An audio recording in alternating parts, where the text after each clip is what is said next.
तो दोस्तों स्वागत है आप सभी का आज के पीकी ब्लाइंडर्स सीजन 5 के एक्सप्लेनेशन में। गाइज आई नो कि मैं बहुत टाइम से यानी कि अराउंड 2 महीने से चैनल पे एक्टिव नहीं था due to some reasons, but अब से ऐसा नहीं होने वाला।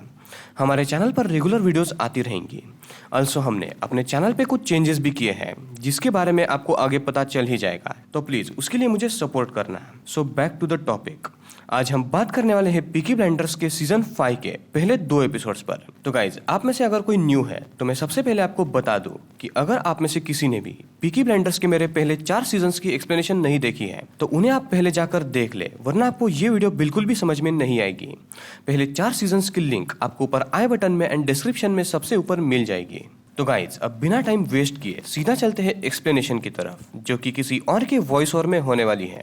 एपिसोड 1 की शुरुआत होती है और हम टॉमी को देखते हैं जो कि अपने घोड़े पर बैठकर एक टेलीफोन बूथ के पास जाता है, जहाँ से वो ऑदर को कॉल करता है। ऑदर टॉमी को बताता है कि उसने एंगल ऑफ रिकॉग्निशन नाम के एक गैंग से एक चिट्ठी आई है जिसमें कि लिखा हुआ है कि वो किसी भी पीकी ब्लाइंडर्स नाम के गैंग को नहीं जानते और ना ही उससे डरते हैं। इस बात को सुनकर टॉमी कहता है कि हमें उन्हें अपनी ताकत दिखानी होगी। जिसके बाद सीन शिफ्ट होता है और हम माइकल को देखते हैं जो कि सो रहा होता है। तभी उसके पास एक कॉल आता है जिससे कि उसे पता चलता है कि शेयर मार्केट पूरी तरह से क्रैश हो गया है। माइकल को इस बात से काफी सदमा लगता है क्योंकि न केवल माइकल बल्कि पीकी ब्लाइंडर्स के बाकी सदस्यों का काफी ज्यादा पैसा शेयर मार्केट में लगा हुआ था। जिसके बाद तुरंत ही माइकल ये बात सभी को बताने के लिए निकल जाता है।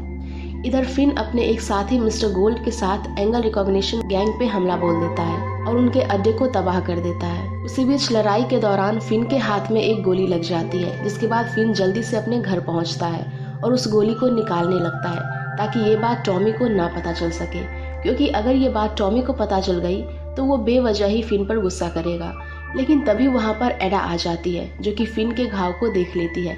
एडा फिन को समझाती है कि वो अपनी जान को जोखिम में ना डाले, क्योंकि पहले ही वो अपने काफी सारे सदस्यों को खो चुके हैं और अब एक और साथी खोने के हालत में नहीं है।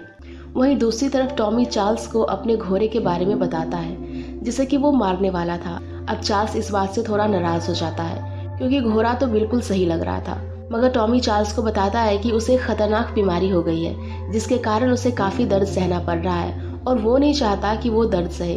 जिसके बाद वो अपने घोड़े को गोली मार देता है और उसे वहीं जमीन के अंदर दफनाने लगता है। तभी वहाँ पर ऑदर आ जाता है जो कि उसे शेयर मार्केट के क्रैश होने की खबर देता है। ये बात सुनकर टॉमी माइकल पे काफी नाराज होता है क्योंकि उसने पहले ही उसे बता दिया था कि ऐसा कुछ होने वाला है। जिसके बाद टॉमी सभी पर चिल्लाने लगता है। इसके बाद वो सभी को रात में मिलने के लिए कहता है और वहाँ से चला जाता है। अब रात में सभी टॉमी के घर पे मिलते हैं, मगर उस मीटिंग में टॉमी ही गायब हो जाता है। जिसके बाद हम टॉमी को अकेले एक जगह पर बैठा हुआ देखते हैं जो कि ग्रेस से बातें कर रहा होता है। दरअसल ये टॉमी का वहम होता है, वो ग्रेस को काफी ज्यादा याद कर रहा होता है। जिसके बाद टॉमी मीटिंग में आता है और वो सभी को अपने न्यूयॉर्क वाले स्टॉक मार्केट के बारे में बताता है जहाँ पे उसके पैसे भी बचे हुए हैं। अब ये बात कुछ लोगों को अच्छी नहीं लगती, मगर टॉमी सबको बताता है कि वो जो भी कुछ करता है अपने परिवार के लिए ही करता है। जिसके बाद सभी गिरिसन पब की तरफ जाने लगते हैं। अब पब में जाने के बाद टॉमी सभी को फ्री ड्रिंक्स देने को कहता है अपनी इतनी बड़ी हार के बदले।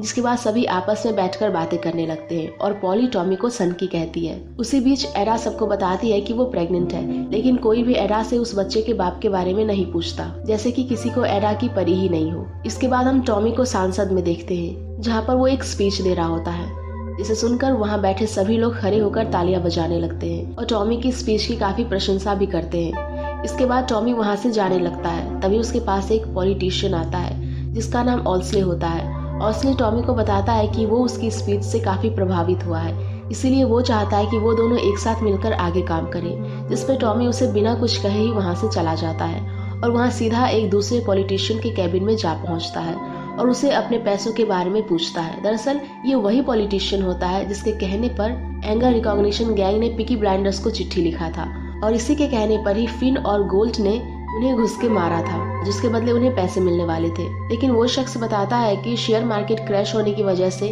उसे भी काफी भारी नुकसान उठाना पड़ा है, जिस वजह से वो उसे अभी कुछ ही पैसा दे सकता है। लेकिन टॉमी कुछ पैसे लेने के लिए तैयार नहीं था और उसे 1 हफ्ते का समय देते हुए वहाँ से चला जाता है। जिसके बाद टॉमी अपने ऑफिस में बैठा हुआ था, तभी उसका सेक्रेटरी उसे एक शख्स के बारे में बताता है जो कि एक रिपोर्टर है और उसे काफी समय से मिलना चाह रहा था। जिसपे टॉमी उसे अंदर बुला लेता है और उसके साथ बातें करने लगता है। रिपोर्टर टॉमी से शुरुआत में पॉलिटिकल सवाल ही पूछ रहा होता है, लेकिन बाद में वो टॉमी के निजी जिंदगी के सवाल पूछने लगता है, जो कि टॉमी को बिल्कुल भी अच्छा नहीं लगता। और वो उस शख्स के घर का पता और उसके परिवार के बारे में बताने लगता है, जिससे कि रिपोर्टर डर जाता है और वो शांत हो जाता है। जिसके बाद वो वहाँ से चला जाता है। अब जैसे ही वो रिपोर्टर अपने घर पहुँचता है, फिन वहाँ पे आके उस रिपोर्टर के ऊपर गोलियां चलाने लगता है और उसे बड़ी ही बेरहमी से मार देता है। दरअसल टॉमी को कहीं ना कहीं पता चल चुका था कि ये रिपोर्टर आगे जाके उसके लिए दिक्कत पैदा कर सकता है, इसीलिए उसने उसे मरवा दिया। और इसी के साथ यहीं पे एपिसोड 1 खत्म हो जाती है। एपिसोड 2 की शुरुआत होती है और हम टॉमी को अपने घर में बैठा हुआ देखते हैं। तभी उसकी नजर अपने खींट पर जाती है, जहाँ पर उसे एक पुतला दिखता है। जिसके बाद टॉमी उसे देखने के लिए उसके पास जाता है, जहाँ पे उसे एक चिट्ठी मिलती है जिसमें कि उसके लिए धमकी लिखी होती है। तभी उसकी नजर जमीन पर पड़ती है, जहाँ पर एक लैंडमाइन लगी होती है। पहले तो टॉमी का मन करता है कि वो उस लैंडमाइन को दबा दे और अपनी जान दे दे, लेकिन तभी वो चार्ल्स को उसके पास आते हुए देखता है, जिससे कि वो डर जाता है और उसकी जान बचाने के लिए उसकी तरफ भागने लगता है।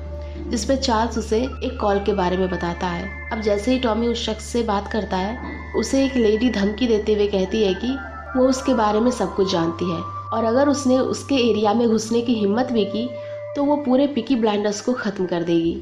और तभी वो बताती है कि माइकल उसके पास है।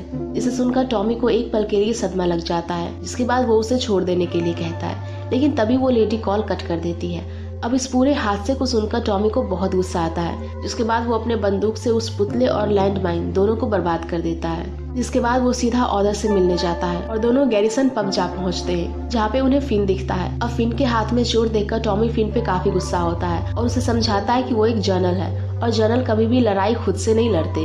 इसके बाद टॉमी गोल से उस गोली को मांगता है जो कि फिन को लगी थी और उसे देते हुए बताता है कि ये तुम्हारी पहली और आखिरी गोली होनी चाहिए। जिसके बाद टॉमी और ऑदर वहाँ से चले जाते हैं। इधर ऑदर और पॉली रेलवे स्टेशन पे माइकल का इंतजार कर रहे होते हैं और तभी वहाँ पे माइकल आ जाता है, जो कि अपने साथ एक लड़की को लाया होता है। पॉली के पूछने पर वो बताता है कि वो दोनों आपस में शादी कर चुके हैं। जिसके बाद माइकल घर से जाने लगता है, लेकिन ऑदर उसे होटल जाने के लिए बोलता है, क्योंकि ऐसा करने के लिए टॉमी ने उससे कहा था। जिसके बाद माइकल और ऑदर के बीच बहस शुरू हो जाती है और आखिरकार माइकल को होटल में से जाना पड़ता है। अब हम टॉमी को सांसद में देखते हैं, जहाँ पे वो लोगों से बातें कर रहा होता है। जिसके बाद ओस्ले से मिलने आता है और उसे उसके साथ बिजनेस करने के लिए कहता है, लेकिन इस बार फिर से टॉमी उसकी बातों पर ध्यान नहीं दे रहा होता है। जिसके बाद ओस्ले टॉमी को फिनलैंड चलने के लिए कहता है, जिसपे टॉमी उसे बताता है कि उसका फिनलैंड में कोई भी बिजनेस नहीं है, जिस वजह से वो वहाँ पर नहीं चलेगा। और ये कहकर टॉमी वहाँ से चला जाता है। टॉमी के साथ एडा भी होती है, जो कि टॉमी को ओस्ले से मिलने के लिए कहती है, मगर टॉमी उसे बताता है कि अगर वो ओस्ले से नहीं मिलेगा तो उसे लगेगा कि मैं डर गया, जिस वजह से मैं उससे मिलते रहता हूँ, लेकिन कभी भी उसके बातों पर ध्यान नहीं देता। जिसके बाद टॉमी उसे उसके दुश्मनों से मिलने के बारे में पूछता है, लेकिन माइकल टॉमी को बताता है कि वो उनके दुश्मनों से कोई डील करने नहीं गया था, बल्कि उसे बुलाया गया था। अब टॉमी का माइकल से विश्वास पूरी तरह से उठ गया था, जिस वजह से वो उसकी बातों पर विश्वास नहीं करता। जिसके बाद टॉमी माइकल को जाने के लिए कहता है। इधर हम गोल्ड को देखते हैं, जो अपने घर में अपने बेटे के साथ होता है। तभी वहाँ पे उसी एंगल गैंग के लोग आते हैं, जो कि गोल्ड के कंधों पर गोली चला देते हैं। जिसके बाद वो सभी गोल्ड के बेटे को एक सूली पर चढ़ाकर गोली मार देते हैं और ये सब गोल्ड अपनी आंखों के सामने होते हुए देख रहा होता है, जिससे उसके अंदर एंगल गैंग के लिए गुस्सा और भी बढ़ जाता है। इसके बाद हम टॉमी को देखते हैं, जो कि अपने घर में लिजी के साथ बातें कर रहा होता है। तभी उसे बाहर से एक गाड़ी की आवाज सुनाई देती है। अब आवाज सुनते ही टॉमी लिजी और चार्ल्स को घर के अंदर जाने के लिए कहता है। जिसके बाद वो अपनी बंदूक लेकर बाहर जाता है और उस शख्स को गाड़ी से बाहर निकलने के लिए कहता है। तभी गाड़ी से जॉनी निकलता है, जो कि काफी ज्यादा जख्मी हालत में होता है। अब जॉनी की इस हालत को देखकर टॉमी आग बबूला हो जाता है और वो उस गाड़ी पर गोली चलाने जा रहा होता है कि तभी उसमें से गोल्ड निकलता है, जो कि टॉमी को बताता है कि उस गैंग के लोगों ने उसके बेटे को उसकी आंखों के सामने ही मार दिया। इस पे टॉमी उसे जॉनी को मारने के बारे में पूछता है। तब गोल्ड बताता है कि वो कहाँ रहता है ये केवल उसे और जॉनी को पता था, इस वजह से उसने उसे नहीं मारा। इसके बाद वो टॉमी पे भी हमला कर देता है और उसकी बंदूक छीनकर उसकी तरफ एम करते हुए उसे इन सब का जिम्मेदार ठहराता है। और तभी घर में से लिजी निकलती है, जो कि अपने हाथों में बंदूक लेके सभी को यहाँ से दूर चले जाने को कहती है। अब इसके बाद गोल्ड भी बंदूक को नीचे रख देता है और सभी वहाँ से चले जाते हैं। तभी हम जमीन पर उस चिट्ठी को देखते हैं, जो कि गैंग के लोग गोल्ड के बेटे के पास रख के गए थे, जिसके हिसाब से पीकी ब्लाइंडर्स कुछ ही दिनों के मेहमान हैं। और इसी के साथ ये एपिसोड भी यहीं पर खत्म हो जाता है। सो गाइज, अगर आप लोगों को ये एपिसोड पसंद आई हो तो प्लीज़ वीडियो को लाइक करना, शेयर करना एंड ऐसे वीडियोस के लिए हमारे चैनल को सब्सक्राइब भी कर देना। Thank you.